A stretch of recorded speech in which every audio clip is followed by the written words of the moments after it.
here's the trap. Somebody questions your credentials, your authority, your right to do whatever it is that you're doing.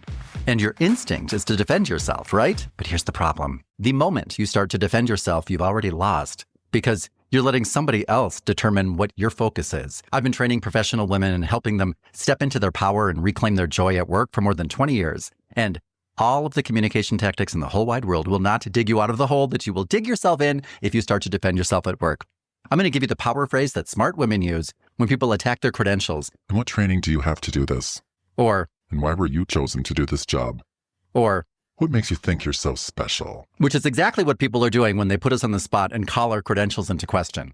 When you use this phrase, you will flip the script, put all of the burden back on them where it belongs, and you will walk away feeling cool, calm, and looking confident and totally in charge of you. Okay? So picture this. You're in a meeting, you propose something, of course you're going to be in charge of this, and before you know it, somebody pipes up with, what makes you qualified to do that? Okay, so your heart rate spikes, your face flushes, your amygdala starts releasing all of these chemicals that make you drugged, and it makes it difficult for you to remember the right words. So what do? When somebody asks you a challenge question and challenges your credentials, just know at that moment, it is not about the question. It is about them showing everyone in the room, including you, who's really in charge there. While a savvy communicator who's already comfortable in their own skin and their own power, they don't ask those questions. People who do ask them know how you're most likely to respond. Don't engage in that battle. Lean backwards, do something else, maybe check some messages, take a couple of notes, and say, well, why don't you tell me, Trixie, exactly what credential or certification are you looking for? And lean in, shoulders back, and make direct eye contact.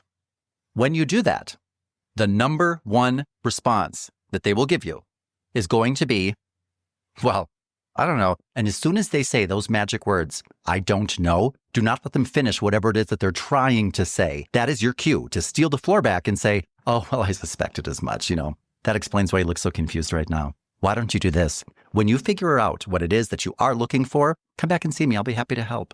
And then finish whatever it is that you were doing a moment ago because you are sending a message.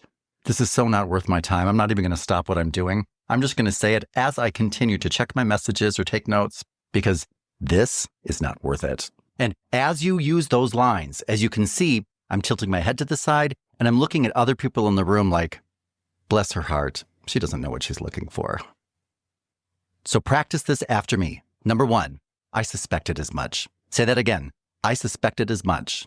One more time. I suspected as much.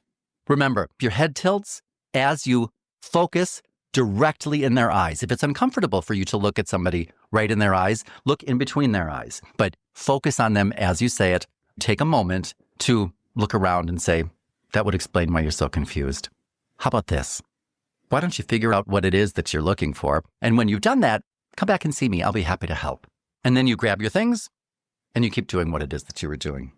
And why does this work? Because you never defend. You put the burden right back on them. You stay calm, poised, and even generous with your time as they are left fumbling. Now, that's just one phrase. I've got dozens more. Phrases that stop gaslighters, gossipers, interrupters, energy vampires, office bullies in their tracks. So if this clicked for you, hit subscribe. I drop these every week. And if you want to turn these into second nature, grab my free course below. It's the first link in the description. That's your communication playbook and your invitation into my 3-day challenge just for women like you who need these phrases and don't need to learn them, need to train them into their nervous system so that when you need them, they come out. And I'd like to hear from you. What is the last thing that somebody said to you that made you feel like you had to defend yourself? Drop it in the comments and I'll give you my twist on it, okay? And in my next video, I'm going to show you why smart women never explain themselves either, and the 9-word phrase that you can use instead. Now it's time to download that free playbook, and when you're all done, come back here and watch the next video. You're really going to like it. Don't forget to subscribe so that you can get tips like this every week. Free audio post-production by alphonic.com.